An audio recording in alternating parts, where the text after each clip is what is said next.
Gestern eben in einem Herzschlag plötzlich verschieden ist. Langen den 5, September 1892. Otto Steingoder. Firma Beck and Steingoder. Die Beerdigung findet Dienstag, den 6, Sept. Nachmittags 3,5 Uhr statt. The notice copied above is modest and straightforward. The advertiser informs sympathizing friends and acquaintances that his dear friend, an old and faithful fellow laborer, has been suddenly smitten with death, then signs his name and adds, of the firm of Beck and Steingoder, which is perhaps another way of saying that the business will be continued as usual at the old stand. The 191 average notice is often refreshed with a whiff of business at the end. The 100 formal notices in the Hamburg paper did not mean merely 100 deaths. Each told of one death, but many of them told of more. In some cases they told of 4 and 5. In the same issue there were 132 one-line death notices. If the dates of these deaths were all stated, the 232 notices together could be made the basis of a better guess at the current mortality in Hamburg than the official reports furnished, perhaps. You would know that a certain number died on a certain day, who left behind them people able to publish the fact and pay for it. Then you could correctly assume that the vast bulk of that day's harvest were people who were penniless and left penniless friends behind. You could add your facts to your assumption and get some sort of idea of the death rate, and this would be strikingly better than the official reports, since they give you no idea at all. Today, a physician was speaking of a private letter received here yesterday from a physician in Hamburg, which stated that every day numbers of poor people are snatched from their homes to the pest houses, and that is the last that is heard of a good many of them. No intelligible record is kept. They die unknown and are buried so. That no intelligible record is kept seems proven by the fact that the public cannot get hold of a burial list for one day that is not made impossible by the record of the day preceding and the one following it.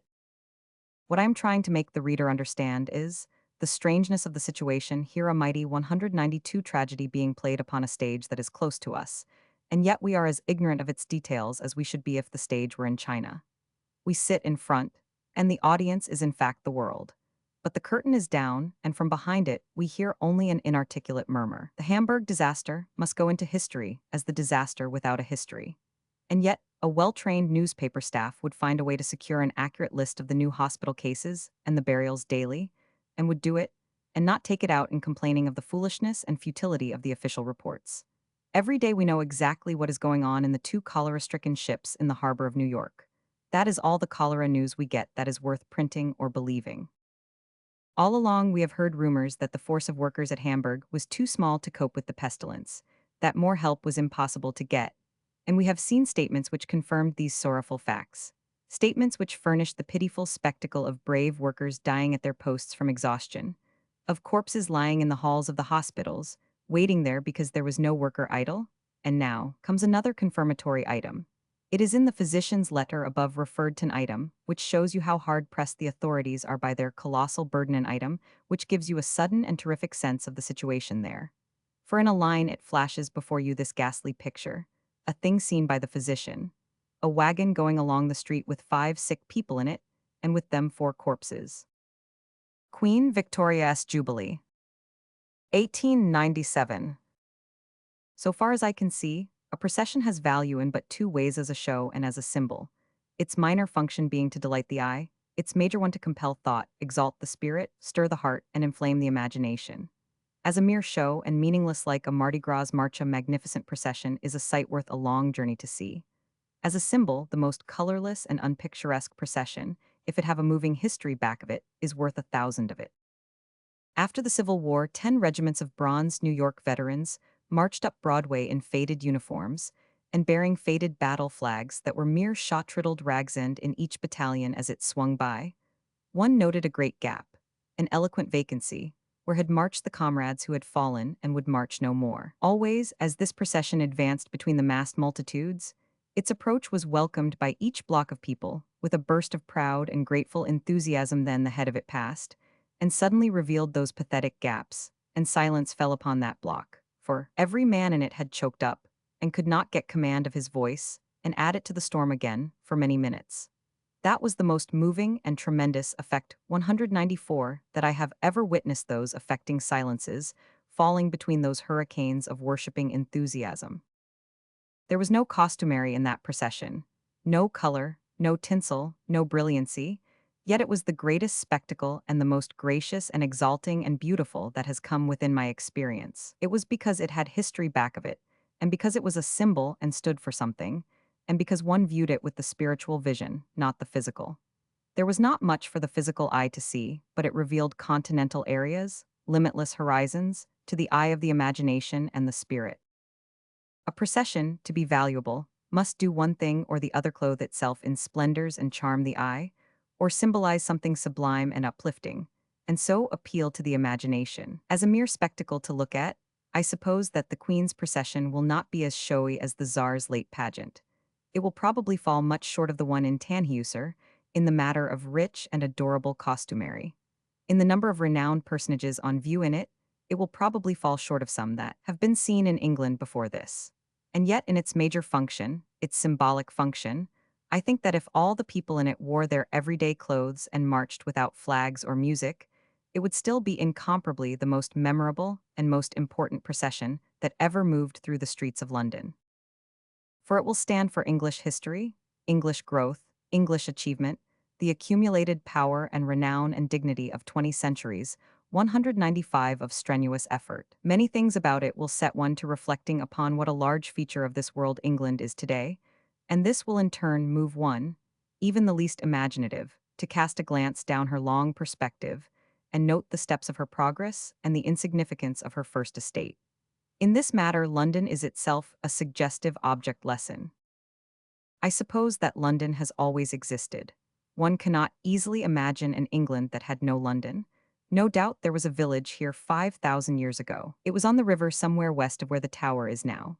It was built of thatched mud huts close to a couple of limpid brooks, and on every hand for miles and miles stretched rolling plains of fresh green grass, and here and there were groups and groves of trees. The tribes wore skins, sometimes merely their own, sometimes those of other animals. The chief was monarch and helped out his complexion with blue paint. His industry was the chase, his relaxation was war. Some of the Englishmen who will view the procession today are carrying his ancient blood in their veins.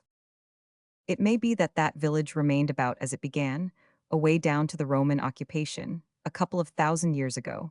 It was still not much of a town when Alfred burned the cakes.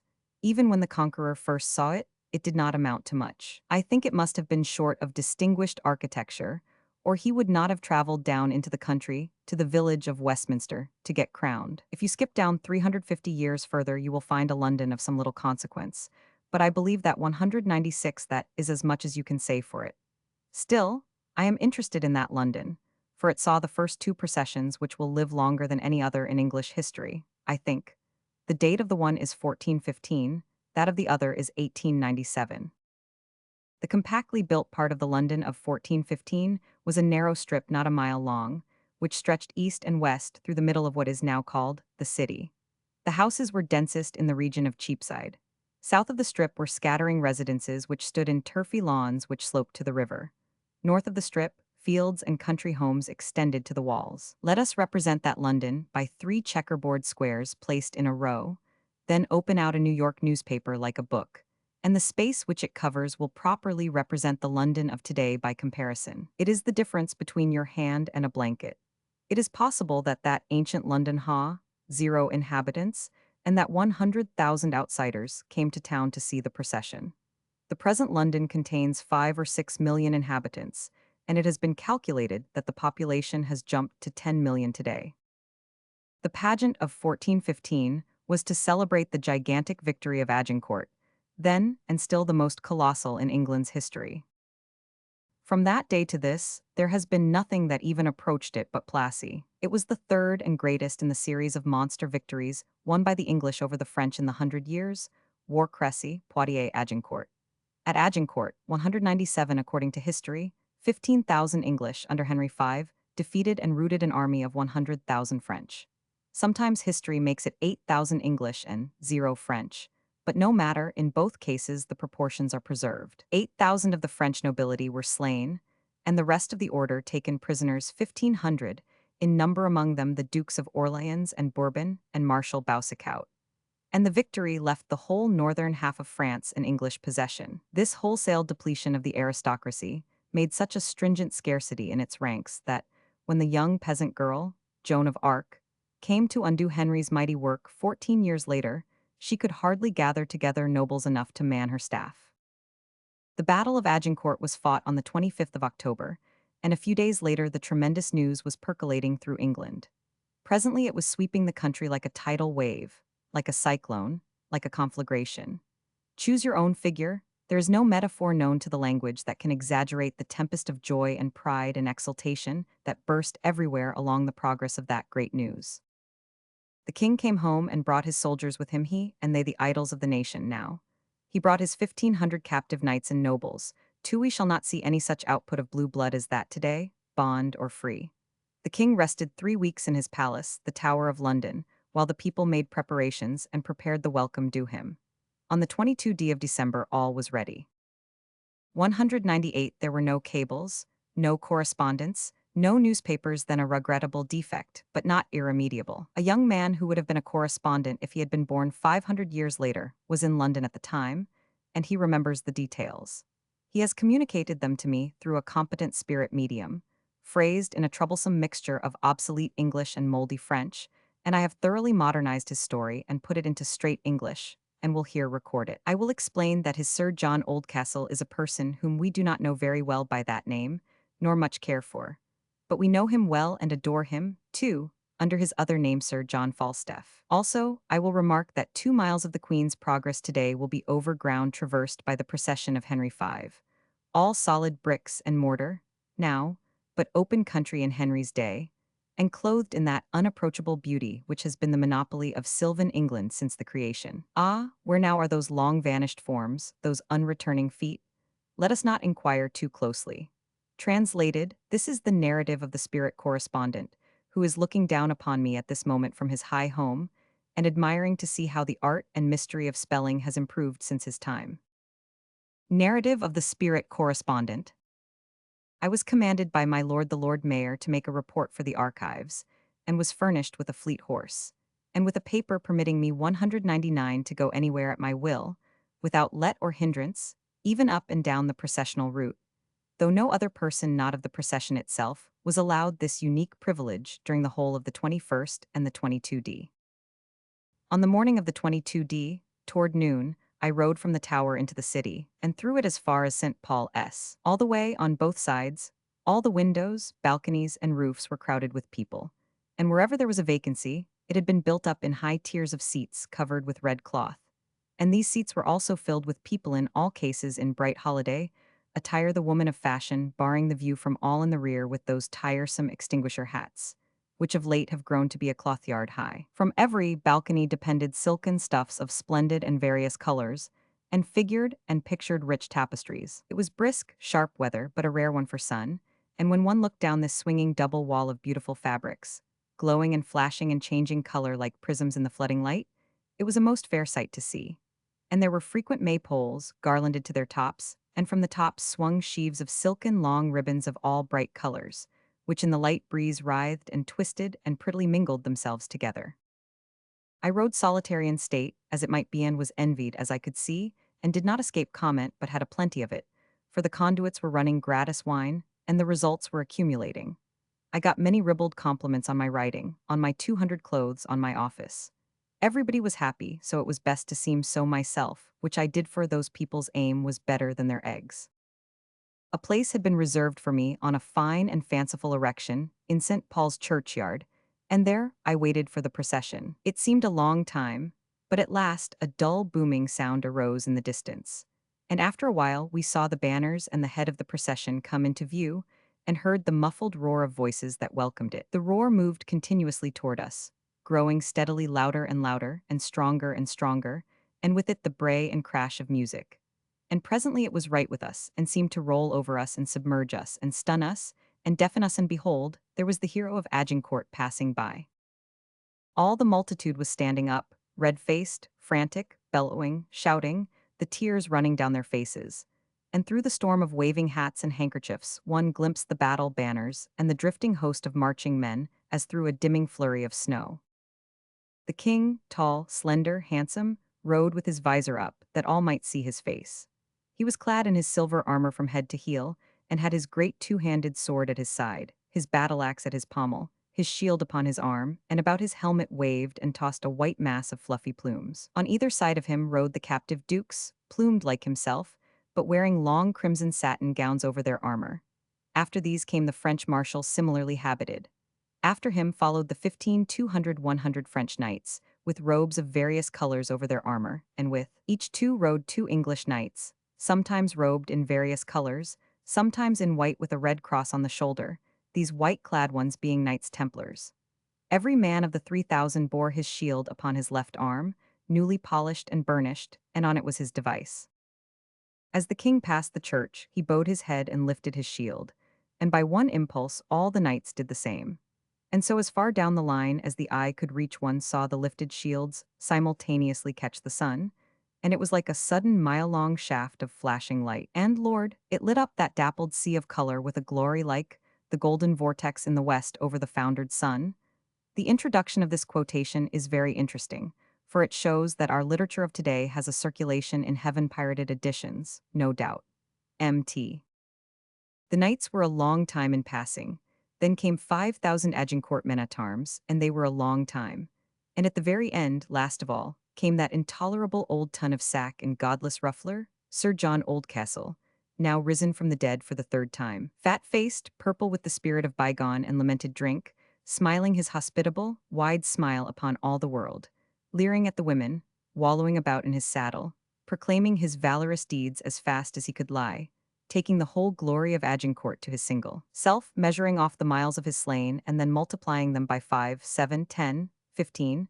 As inspiration after inspiration came 202 to his help, the most inhuman spectacle in England, a living, breathing outrage, a slander upon the human race.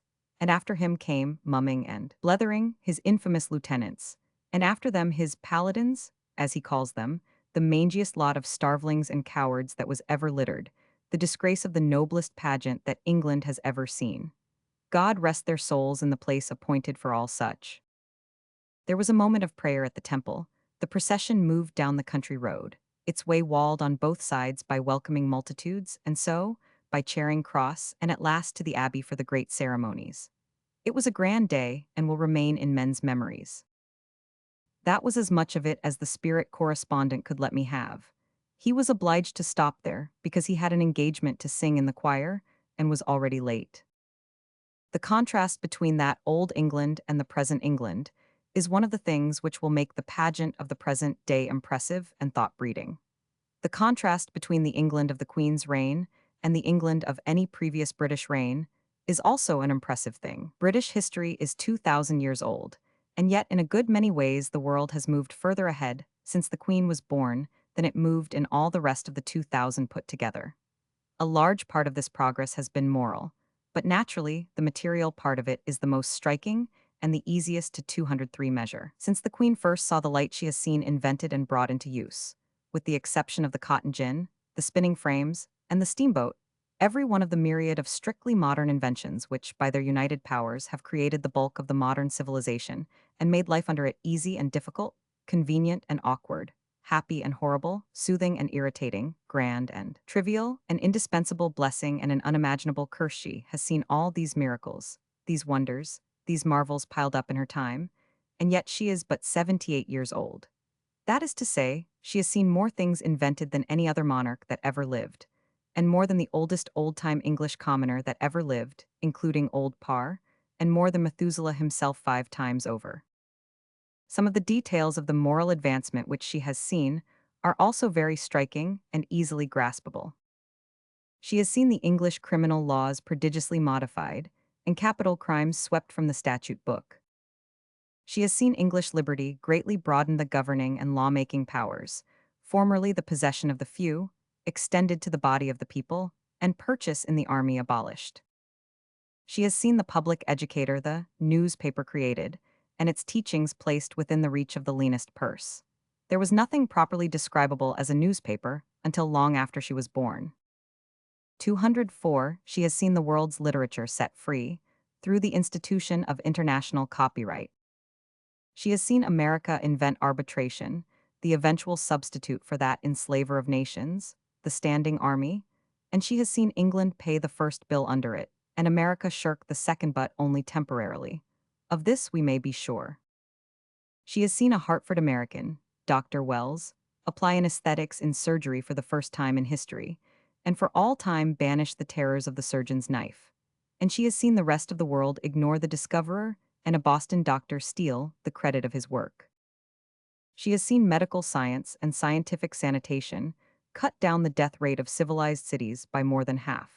And she has seen these agencies set bounds to the European march of the cholera and imprison the Black Death in its own home. She has seen woman freed from the oppression of many burdensome and unjust laws, colleges established for her, privileged to earn degrees in men's colleges but not get them. In some regions, rights accorded to her, which lifted her near to political equality with man, and 100 bread-winning occupations found for her where hardly one existed before among the medicine, the law, and professional nursing. The Queen has herself recognized merit in her sex. Of the 501 lordships which she has conferred in 60 years, one was upon a woman. The Queen has seen the right to organize trade unions extended to the workmen, after that right having the monopoly of guilds of masters for 600 years.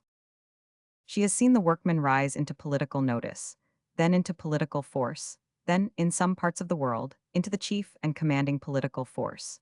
She has seen the day's labor of 12, 14, and 18 hours reduced to 8, a reform which has made labor a means of extending life instead of a means of committing salaried suicide.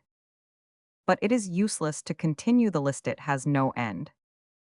There will be complexions in the procession today which will suggest the vast distances to which the British Dominion has extended itself around the fat rotundity of the globe, since Britain was a remote, unknown back settlement of savages with tin for sale 2 or 3,000 years ago, and also how great a part of this extension is comparatively recent. Also, how surprisingly speakers of the English tongue have increased within the Queen's time. When the Queen was born, there were not more than 25 million English-speaking people in the world. There are about 120 million now. The other long-reign queen, Elizabeth, ruled over a short 100,000 square miles of territory and perhaps 5 million subjects. Victoria reigns over more territory than any other sovereign in the world's history ever reigned over. Her estate covers a fourth part of the habitable area of the globe, and her subjects number about 400 million. It is indeed a mighty estate, and I perceive now that the English are mentioned in the Bible. 206 Blessed are the meek, for they shall inherit the earth. The long reign pageant will be a memorable thing to see, for it stands for the grandeur of England, and is full of suggestion as to how it had its beginning and what have been the forces that have built it up. I got to my seat in the Strand just in time, 5 minutes past 10 for a glance around before the show began. The houses opposite, as far as the eye could reach in both directions, suggested boxes in a theater snugly packed.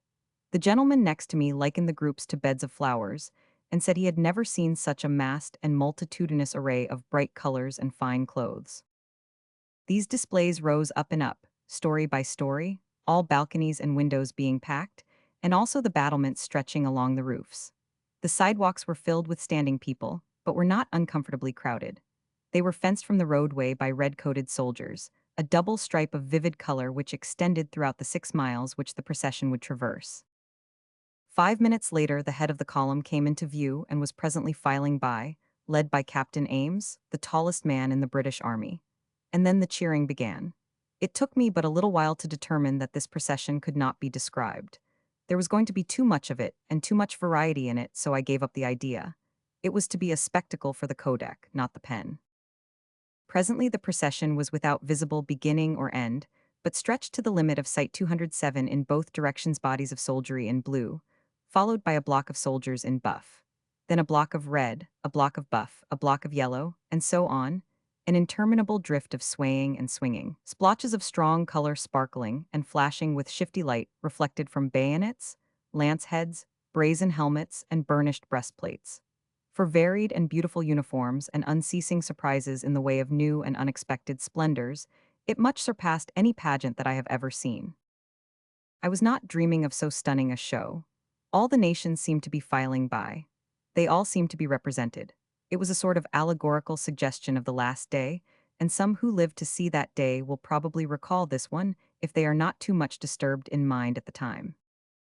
There were 5 bodies of Oriental soldiers of 5 different nationalities, with complexions differentiated by 5 distinct shades of yellow.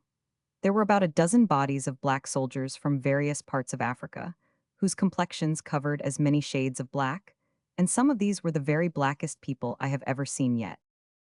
Then there was an exhaustive exhibition of the 100 separate brown races of India, the most beautiful and satisfying of all the complexions that have been vouchsafed to man, and the one which best sets off colored clothes and best harmonizes with all tints.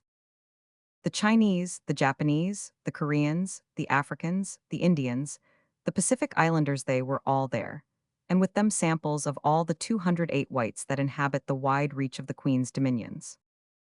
The procession was the human race on exhibition, a spectacle curious and interesting and worth traveling far to see.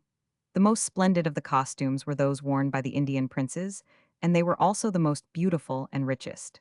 They were men of stately build and princely carriage, and wherever they passed the applause burst forth. Soldiers, soldiers, soldiers, and still more and more soldiers and cannon and muskets and lances. There seemed to be no end to this feature. There are 50,000 soldiers in London, and they all seem to be on hand. I have not seen so many except in the theater, when 35 privates and a general march across the stage and behind the scenes and across the front again, and keep it up till they have represent zero. In the early part of the procession, the colonial premiers drove by, and by after a long time there was a grand output of foreign princes, 31 in the invoice. The feature of high romance was not wanting, for among them rode Prince Rupert of Bavaria, who would be Prince of Wales now and future King of England and Emperor of India, if his Stuart ancestors had conducted their royal affairs more wisely than they did. He came as a peaceful guest to represent his mother, Princess Ludwig, heiress of the House of Stuart, to whom English Jacobites still pay unavailing homage as the rightful Queen of England. The House of Stuart was formally, and officially 209 shelved nearly 2 centuries ago, but the microbe of Jacobite loyalty is a thing which is not exterminable by time, force, or argument. At last, when the procession had been on view an hour and a half, carriages began to appear. In the first came a detachment of 2 horse ones containing ambassadors extraordinary, in one of them Whitelaw Reid, representing the United States, then 6 containing minor foreign and domestic princes and princesses, then 5 4-horse carriages freighted with offshoots of the family. The excitement was growing now. Interest was rising toward the boiling point. Finally, a landau driven by 8 cream-colored horses, most lavishly upholstered in gold stuffs with postilions and no drivers, and preceded by Lord Walsalley, came bowling along, followed by the Prince of Wales, and all the world rose to its feet and uncovered. The Queen Empress was come. She was received with great enthusiasm. It was realizable that she was the procession herself, that all the rest of it was mere embroidery, that in her the public saw the British Empire itself. She was a symbol, an allegory of England's grandeur and the might of the British name. It is over now. The British Empire has marched past under review and inspection. The procession stood for 60 years of progress and accumulation, moral, material, and political. It was made up rather of the beneficiaries of these prosperities than of the creators of them.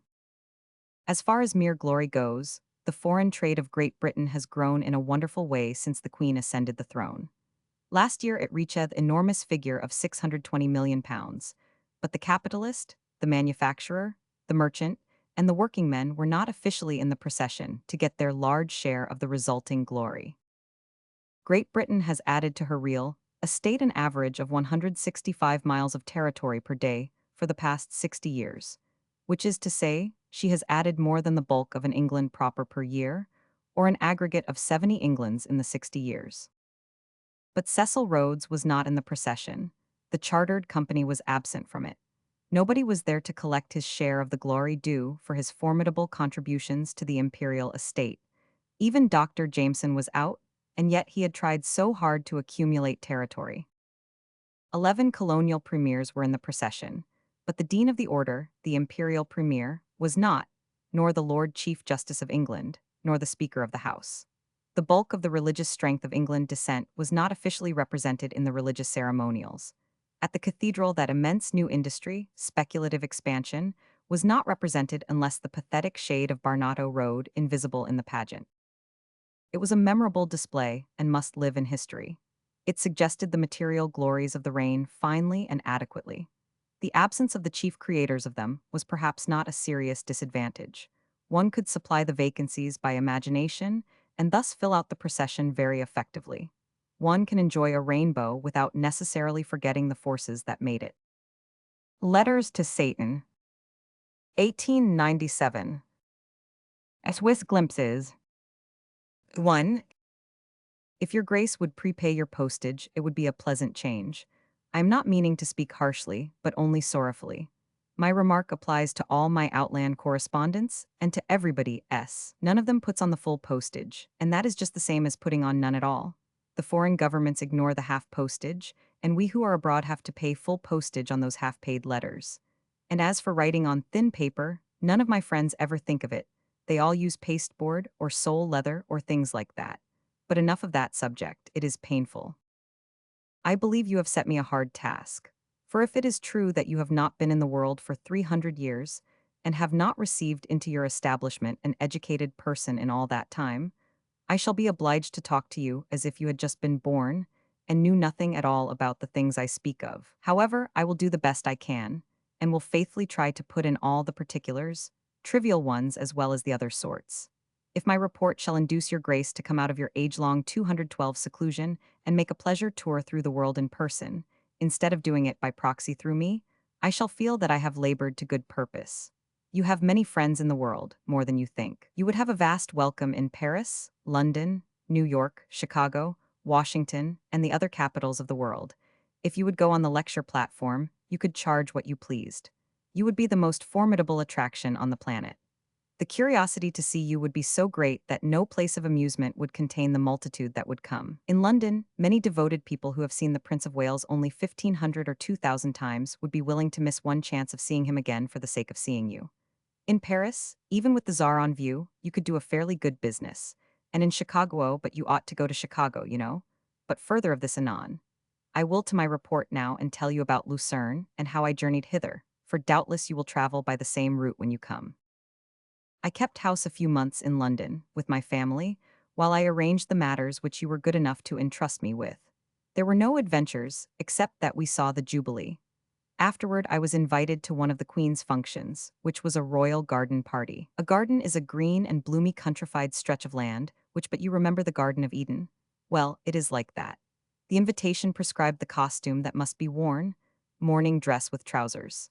213 I was intending to wear mine, for I always wear something at garden parties where ladies are to be present, but I was hurt by this arbitrary note of compulsion, and did not go. All the European courts are particular about dress, and you are not allowed to choose for yourself in any case. You are always told exactly what you must wear. And whether it is going to become you or not, you are not allowed to make any changes. Yet the court taste is often bad, and sometimes even indelicate. I was once invited to dine with an emperor when I was living a while in Germany, and the invitation card named the dress I must wear: frock coat and black cravat. To put it in English, that meant swallowtail and black cravat. It was cold weather, too, the middle of winter, and not only that, but ladies were to be present. That was 5 years ago. By this time the coat has gone out, I suppose, and you would feel at home there if you still remember the old Eden styles. As soon as the Jubilee was fairly over, we broke up housekeeping and went for a few days to what is called in England an hotel. If we could have afforded an horse and an hackney cab, we could have had an heavenly good time flitting around on our preparation errands and could have finished them up briskly. But the buses are slow, and they wasted many precious hours for us. A bus is a sort of great cage on 4 wheels, and is 6 times as strong and 11 times as heavy as the service required of it demands, but that is the English of it. The bus aptly symbolizes the national character. The 214 Englishman requires that everything about him shall be stable, strong, and permanent, except the house which he builds to rent. His own private house is as strong as a fort. The rod which holds up the lace curtains could hold up an hippopotamus. The 3-foot flagstaff on his bus, which supports a Union Jack the size of a handkerchief, would still support it if it were one of the gates of Gaza. Everything he constructs is a deal heavier and stronger than it needs to be. He built 10 miles of terraced benches to view the Jubilee procession from, and put timber enough in them to make them a permanent contribution to the solidities of the world, yet they were intended for only 2 days' service. When they were being removed, an American said, "Don't do it, save them for the resurrection. If anything gets in the way of the Englishman's bus, it must get out of it, or be bold down and that is English. It is the serene, self-sufficient spirit which has carried his flag so far. He ought to put his aggressive bus in his coat of arms and take the gentle unicorn out. We made our preparations for Switzerland as fast as we could, then bought the tickets. Bought them of Thomas Cook and Sons, of course nowadays shortened to Cook S, to save time and words. Things have changed in 30 years. I can remember when to be a Cook's tourist was a thing to be ashamed of, and when everybody felt privileged to make fun of cooks, personally conducted gangs of economical provincials. But that has all gone by now. All sorts and conditions of men fly to 215 Cook in our days. In the bygone times, travel in Europe was made hateful and humiliating by the wanton difficulties, hindrances, annoyances, and vexations put upon it by ignorant, stupid, and disobliging transportation officials, and one had to travel with a courier or risk going mad. You could not buy a railway ticket on one day which you purposed to use next day it was not permitted. You could not buy a ticket for any train until 15 minutes before that train was due to leave. Though you had 20 trunks, you must manage somehow to get them weighed, and the extra weight paid for within that 15 minutes. If the time was not sufficient, you would have to leave behind such trunks as failed to pass the scales. If you missed your train, your ticket was no longer good. As a rule, you could make neither head nor tail of the railway guide, and if your intended journey was a long one, you would find that the officials could tell you little about which way to go. Consequently, you often bought the wrong ticket and got yourself lost. But Cook has remedied all these things and made travel simple, easy, and a pleasure. He will sell you a ticket to any place on the globe, or all the places, and give you all the time you need, and as much more besides. And it is good for all trains of its class, and its baggage is weighable at all hours. It provides hotels for you everywhere if you so desire, and you cannot be overcharged, for the coupons show just how much you must pay. Cook's servants at the great stations will attend to your baggage, get you a cab, tell you how much to pay cabmen and porters, procure guides for you, or horses, donkeys, camels, bicycles, or anything else you want, and make life a comfort and a satisfaction to you. And if you get tired of traveling and want to stop, Cook will take back the remains of your ticket with 10% off. Cook is your banker everywhere, and his establishment your shelter when you get caught out in the rain. His clerks will answer all the questions you ask, and do it courteously. I recommend your grace to travel on Cook's tickets when you come, and I do this without embarrassment, for I get no commission. I do not know Cook, but if you would rather travel with a courier, let me recommend Joseph Ferry. I employed him 20 years ago and spoke of him very highly in a book, for he was an excellent courier then. I employed him again 6 or 7 years ago for a while. Try him, and when you go home, take him with you. That London hotel was a disappointment. It was up a back alley, and we supposed it would be cheap. But no, it was built for the moneyed races. It was all costliness and show. It had a brass band for dinner and little else, and it even had a telephone and a lift. A telephone is a wire stretched on poles or underground, and has a thing at each end of it. These things are to speak into and to listen at. The wire carries the words. It can carry them several hundred miles. It is a time-saving, profanity-breeding, useful invention, and in America is to be found in all houses except parsonages. It is dear in America, but cheap in England.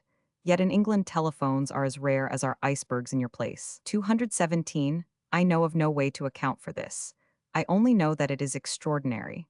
The English take kindly to the other modern conveniences, but for some puzzling reason or other, they will not use the telephone. There are 44 million people there who have never even seen one. The lift is an elevator. Like the telephone, it also is an American invention. Its office is to hoist people to the upper stories and save them the fatigue and delay of climbing. That London hotel could accommodate several hundred people, and it had just one lift which would hold 4 persons. In America, such an hotel would have from 2 to 6 lifts.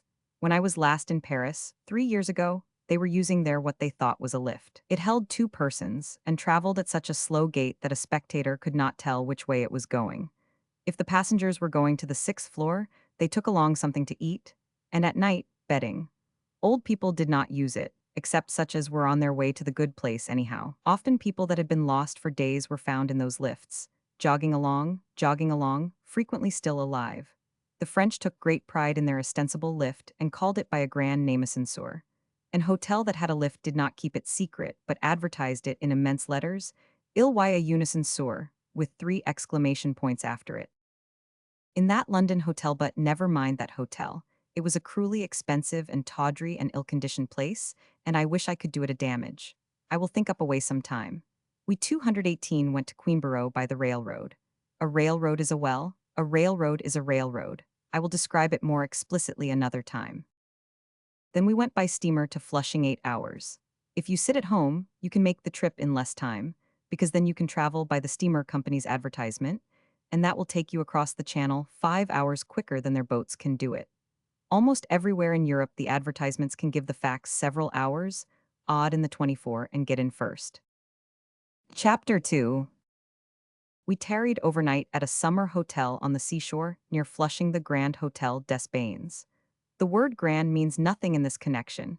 It has no descriptive value. On the continent, all hotels, inns, taverns, hash houses, and slop troughs employ it. It is tiresome. This one was a good enough hotel, and comfortable, but there was nothing grand about it but the bill, and even that was not extravagant enough to make the title entirely justifiable. Except in the case of one item Scotch whiskey. I ordered a sup of that, for I always take it at night as a preventive of toothache. I have never had the toothache, and what is more, I never intend to have it. They charged me $1.50 for it. $1.50 for half a pint. $1.50 for that wee little mite, really hardly enough to break a pledge with. It will be a kindness to me if your grace will show the landlord some special attentions when he arrives. Not merely on account of that piece of extortion, but because he got us back to town and the station next day, more than an hour before train time. There were no books or newspapers for sale there, and nothing to look at but a map. Fortunately, it was an interesting one. It was a railway map of the Low Countries, and was of a new sort to me, for it was made of tiles, the ground white, the lines black. It could be washed if it got soiled, and if no accident happens to it, it will last 10,000 years and still be as bright and fine and new and beautiful then as it is today. It occupied a great area of the wall, and one could study it in comfort halfway across the house. It would be a valuable thing if our own railway companies would adorn their waiting rooms with maps like that. We left at 5 in the afternoon. The Dutch road was admirably rough. We went bumping and bouncing and swaying and sprawling along in a most vindictive and disorderly way, then passed the frontier into Germany, and straightway quieted down and went gliding as smoothly through the landscape as if we had been on runners. We reached Cologne after midnight. But this letter is already too long. I will close it by saying that I was charmed with England and sorry to leave it. It is easy to do business there. I carried out all of your Grace's instructions, and did it without difficulty. I doubted if it was needful to grease Mr. Cecil Rhodes's palm any further, for I think he would serve you just for the love of it. 220 still, I obeyed your orders in the matter. I made him permanent general agent for South Africa, got him and his South Africa company whitewashed by the Committee of Inquiry, and promised him a dukedom. I also continued the European concert in office, without making any change in its material. In my opinion, this is the best material for the purpose that exists outside of your Grace's own personal cabinet. It coddles the Sultan, it has defiled and degraded Greece, it has massacred 100,000 Christians in Armenia, and a splendid multitude of them in Turkey, and has covered civilization and the Christian name with imperishable shame. If your Grace would instruct me to add the concert to the list of your publicly acknowledged servants, I think it would have a good effect. The foreign offices of the whole European world are now under your sovereignty, and little attentions like this would keep them so. A word of encouragement for our blushing exiles, 1898. Well, what do you think of our country now? And what do you think of the figure she is cutting before the eyes of the world? For one, I am ashamed. Extract from a long and heated letter from a voluntary exile, member of the American colony, Paris. And so you are ashamed. I am trying to think out what it can have been that has produced this large attitude of mind and this fine flow of sarcasm. Apparently you are ashamed to look Europe in the face, ashamed of the American name, temporarily ashamed of your nationality. By the light of remarks made to me by an American here in Vienna, I judge that you are ashamed because